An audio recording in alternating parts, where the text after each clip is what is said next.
திரு நாகராஜ், இங்க பாஜக இங்க நம்ம மீது செலுத்தக்கூடிய ஆதிக்கத்திற்கும் அடக்குமுறைக்கும் திணிப்புக்கும் அன்றும் இன்றும் என்றும் நோ என்ட்ரி தான் அப்படின்னு முதலமைச்சர் பேசியிருக்கு. உங்கள் சார்பாக அவருக்கும் ஒரு மிகச்சிறந்த பிரதமருக்கு மனமார்ந்த பிறந்தநாள் வாழ்த்துக்களை உங்கள் மூலமாக மீண்டும் ஒரு முறை தெரிவித்துக் கொள்வதில் மகிழ்ச்சி. ஒரு இந்தியாவை மிக வலிமையாக உருவாக்கிய ஒரு பிரதமரை நாம் பெற்றுக்கிறோம் என்று பெருமையோடு இன்றைக்கு ஒரு செய்தி முதலமைச்சர் பேசுற செய்தியை நான் கேட்டேன். இனிய சகோதரர், பாசமிகு சகோதரர், அருமை சகோதரர், செயல் வீரர், கரூர் மாவட்ட தலைவர் செந்தில் பாலாஜி அப்படின்னார். அப்படியே ஷாக் ஆகி போச்சுங்க. இதே 2016 இதே கரூர் கூட்டத்தில் பிரதமர் நரேந்திர மோடி அஜித் பவாரை குறிப்பிட்ட மாதிரியா? யாரு? இல்ல, பிரதமர் நரேந்திர மோடி அஜித் பவாரை குறிப்பிட்ட மாதிரி குறிப்பிட்டாரா முதலமைச்சர்? அவர் எங்க கட்சியில சேர்த்துக்கலீங்க. மக்கள் ஆதரவோடு வெற்றி பெற்று வந்திருக்கிறார். எங்கள் கட்சியில சேர்த்துக்கல. அவர் தனி கட்சி ஆரம்பிச்சு வந்திருக்கார். செந்தில் பாலாஜி இதே 2016 ஹேமந்த் பிஸ்வா கடுமையாக விமர்சனம் செய்தவர், ஊழல்வாதி என்று சொன்னவர், இன்னைக்கு அதே கரூர் மைதானத்தில் இப்படி புகழ்றார். இது என்ன வார்த்தைகள்? ஜெயிலில் இருந்து இவர் அடக்க பார்த்தார்களாம். எங்க லஞ்சம் வாங்கினேன், வாங்கிய பணத்தை திருப்பி கொடுத்து விட்டேன் என்று உச்ச நீதிமன்றத்தில் அஃபிடவிட் தாக்கல் செஞ்சிருக்கார் செந்தில் பாலாஜி. யாரு தாக்கல் செஞ்சிருக்கா? யாரு தாக்கல் செஞ்சிருக்காங்க? அவருடைய லாயர் தாக்கல் செஞ்சிருக்கார். செந்தில் பாலாஜியுடைய வழக்கறிஞரா? வழக்கறிஞர். பணம் வாங்கினதை திருப்பி கொடுத்துட்டோம்.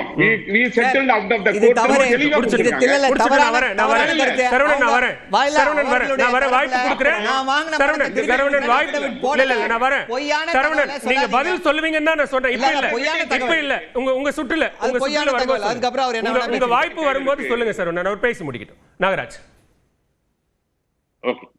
சரிங்களா? அப்படிப்பட்ட ஒருத்தரை சிறையிலேயே மந்திரியா வச்சிருந்த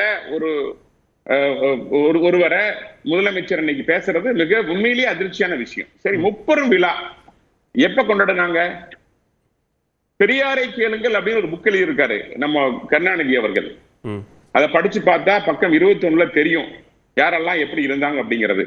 அந்த பெரியார் திடீர்னு எப்படி வந்தாரு கொண்டாடுவதற்கு காரணமானாரு? எம்ஜிஆர் வந்ததுக்கு அப்புறம் வேற வழி இல்லாம போய் பெரியாரை பிடிச்சி தூக்குனாங்க, கொண்டாடுனாங்க.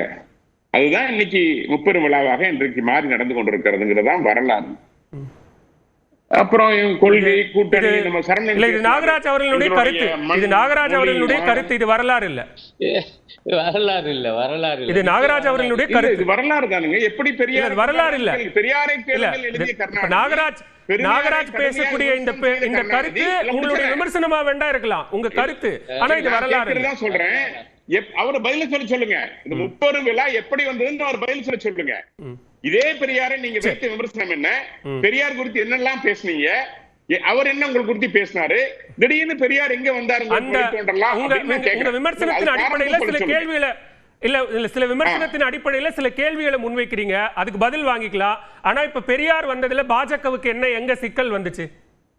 எங்களுக்கு சிக்கல் இல்லைங்க. இன்னைக்கு மோடி பிறந்தநாள் இந்தியா முழுவதும் கொண்டாடப்படுகிறது. தமிழ்நாட்டிலையும் கொண்டாடுறது மகிழ்ச்சியோட்டு இருக்கிறதுல எங்களுக்கு சந்தோஷம் தான், மிக்க மகிழ்ச்சி. பெரியார் பிறந்த நாளை கொண்டாடக்கூடாது அப்படின்னு எதுவும் இருக்கா? இல்ல, சந்தோஷங்கிற மகிழ்ச்சியா சொல்றேன் நானு.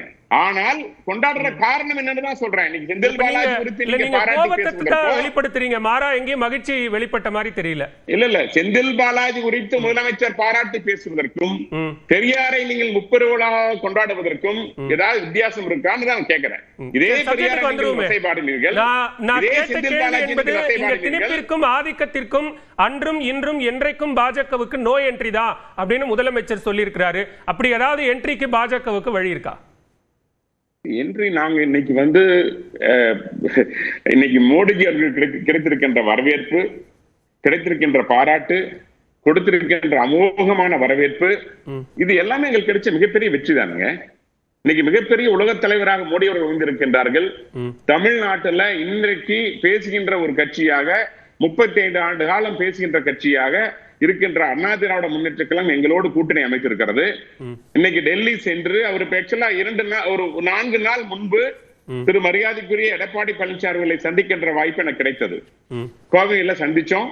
மதிய இட உணவு போது சந்திச்சு பேசுறப்ப அவரே சொன்னது, நாங்கள் டெல்லி செல்கின்றோம், நம்முடைய ஒரு தமிழர் ஒருவர் இன்னைக்கு துணை ஜனாதிபதியாக உயர்ந்திருக்கின்றார், அவரை பார்க்க போறோம், வாய்ப்பு கிடைத்தால் நிச்சயமாக அமித்ஷாவை சந்திப்போம். இதெல்லாம் அவர் சொல்லிவிட்டு போனது. இதுக்கு நீங்க எவ்வளவோ உருவங்கள்லாம் கொடுக்குறீங்க. ஏங்க ஒரு கட்சி தலைவர், எங்க இந்தியா கூட்டணியில் இருக்கிற ஒரு தலைவர், ஒரு 18 மாநிலங்களில் மிகப்பெரிய வெற்றி இல்ல உங்ககிட்ட வேணா அது டைனிங் டேபிள்ல பகிர்ந்து கொண்ட தகவலா இருக்கலாம், பொதுவெளியில் எங்கேயாவது சொல்லப்பட்டதா அந்த தகவல்?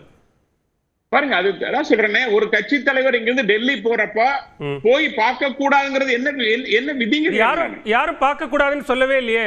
இல்ல நீங்க அதையே தவறான விமர்சனத்துக்கு உட்படுத்துறீங்க அப்படிங்கறதான். சரவணா பேசுகின்ற பேச்சு, எங்களுக்கு கூட்டணி வெளிப்படையாக அறிவிக்கப்பட்ட கூட்டணி, இன்னைக்கு வெளிப்படையா பல விஷயங்கள் பேசுறோம், தொகுதி குறித்து பேசுறோம், தமிழ்நாடு கலந்துரையாடல் குறித்து பேசுறோம், 30,000 கோடி குறித்து பேசுறோம், என்ன பேசுறோம், இங்க இருக்கிற ஊழல்வாதிகள் குறித்து பேசுறோம், இதெல்லாம் நிலைமை குறித்து பேசுறோம், மக்களுடைய பிரச்சனை குறித்து பேசுறோம், மக்களுக்கு ஏற்படுகின்ற பெண்களுக்கு ஏற்படுகின்ற மாணவங்கள் குறித்து பேசுறோம், அமைச்சர்கள் பல டிவிஎஸ்சில் இருந்து வழக்கில் இருந்து தப்பி வந்தது குறித்து பேசுறோம், அவர்கள் மீது நடவடிக்கை எடுக்கணும்னு பேசுறோம், முன்னாள் நிதியமைச்சர் 30,000 கோடி காணமே என்னாச்சுன்னு தெரியலையேன்னு கேட்கிறாரு, அது குறித்து சொல்றோம். இப்படி பல விஷயங்கள், தமிழ்நாட்டை காக்கின்ற விஷயங்கள் குறித்து அமித்ஷாவிடம் பேசுகின்ற இடத்துல எடப்பாடி இருக்கின்ற பொழுது உங்களுக்கு என்னங்க பயம்?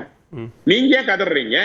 எங்க கூட்டணி பத்தி நீங்க முதல்ல இன்னைக்கு மக்கள், இங்க அவர் சொன்னாரு, மண் மானம் மொழி, மண் கொள்ளையடிக்கப்படுகிறது, மணல் கேரளாவுக்கு கடத்தப்படுகிறது, கனிம வளம் கடத்தப்படுகிறது, அதான் நீங்க வச்சிருக்கிற மண் மீது வச்சிருக்கிற பாசமா? மொழின்னு சொன்னீங்க. நான் கேட்கிறேன், ஒரு தமிழ் பல்கலைக்கழகம் திமுக ஆட்சியில் தூக்கப்பட்டதான் கேட்கிறேன் நான். ஒரே ஒரு பல்கலைக்கழகத்தை தூக்கியவர் எம்ஜிஆர் அவர்கள். என்ன பண்ணீங்க? தமிழ்நாட்டில் எத்தனை தமிழ் பல்கலைக்கழகங்களை தொடங்க மத்திய அரசு அனுமதி கொடுத்திருக்கு? நீங்க கேளுங்க சார், யார் கொடுக்க மாட்டேன்னு சொன்னா? எம்ஜிஆர் தூங்கினார்ல, நீங்க ஏன் தூங்கலாம்னு கேட்கிறேன் நான். ஏன் தூங்கலாம்னு கேட்கிறேன். இன்றைக்கு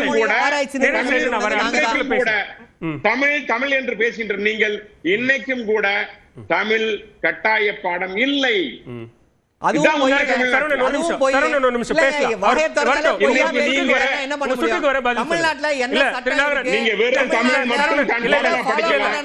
எல்லாருக்கும் பதில் சொல்ல முடியாது. பதில் சொல்லுங்க, கொஞ்சம் பொறுமை காக்குங்க. நீங்க சொல்றது பரப்புரை. இப்ப பரப்புரையாகத்தான் பதில் சொல்லணும். ஒரு நிமிஷம், ஒரு காரணத்தையும் முதலமைச்சர் முன்வைக்கிறார். மத்தியில 3 முறை ஆட்சியை பிடிக்க முடிந்த பாஜகவால் இங்க தமிழ்நாட்டில் கால் பதிக்க முடியல அப்படின்னா அதற்கு காரணம் இங்க அவர்களுக்கு நோ என்ட்ரி அப்படின்னு போட்டதுதான் காரணம் அப்படின்னு சொல்றாரு. அதுக்கு பதில் சொல்லுங்க. இல்ல, அதுக்கு காரணம் நீங்க செந்தில் பாலாஜி புகழ்ந்தீங்கல்ல, பொங்கு மண்டலம் ஸ்ட்ராங்கா இருக்குன்னு சொல்றீங்கல்ல, செந்தில் பாலாஜி தாண்டி வரமாட்டோமா? இல்ல அந்த கல்ச்சரை ஆழமா மக்கள்கிட்ட கொண்டு போய் சேர்த்தது, பிரிவினைவாதத்தை தூண்டியது, பிரிவினைவாதத்தை ஊக்குவிக்கிறது, 10 பேரை 20 பேராக பிரிச்சது. அது நடைபெறாதுங்கிறதா உங்களுக்கு இன்னைக்கு தெரிய ஆரம்பிச்சிருச்சு. ஒடிசாவில் இருக்கக்கூடிய பொக்கிஷத்தினுடைய சாவி தமிழ்நாட்டில் இருக்கு அப்படின்னு சொல்லும் போது அதை எப்படியா காயின் பண்ணணும்? ஒடிசாவில் இருக்கக்கூடிய பொக்கிஷ பெட்டியினுடைய சாவி தமிழ்நாட்டில் இருக்கு அப்படின்னு சொன்ன போது அந்த விமர்சனத்தை எப்படியா காயின் பண்ணணும்னு கேக்குறேன். அது என்ன வாதம்? பாருங்க, நாங்க ஒருபோதும் பிரிவினைவாதத்தை வளர்த்துலீங்க. நல்ல ஆட்சியை விரும்பித்தான் பேசுறமே ஒழிய பணம் பாட்டில் பிரியாணி கான்செப்டுக்கு நாங்க போனதே இல்ல. நான் கேட்கிற ஒரே கேள்வி எல்லாம், 30 விழாவை நீங்க கொண்டாடுறீங்க, யாருக்காக கொண்டாடுறீங்க? செந்தில் பாலாஜியை போல்வதற்கும் பெரியாரை போல்வதற்கும் என்ன வித்தியாசம் இருக்கிறதா நான் கேட்கிறேன். அதுக்கு நீங்க பதில் சொல்லுங்க.